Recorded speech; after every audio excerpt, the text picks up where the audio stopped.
Today I want to show you how to remove the load-bearing valve and install the recessed beam. Hi, this is Ali from EA Home Design.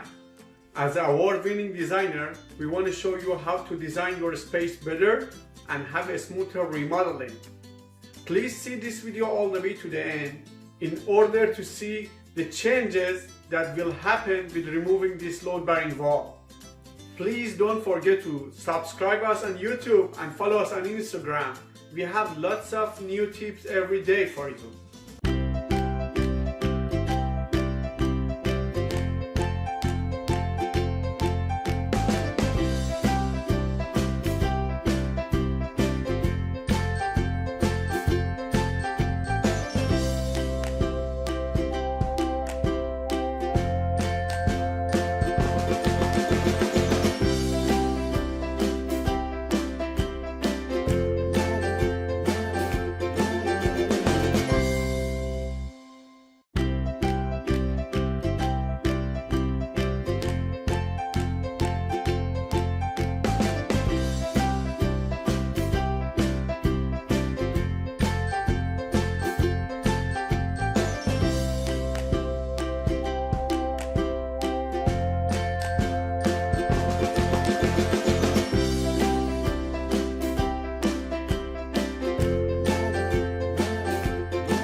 Thank you for watching this video all the way to the end.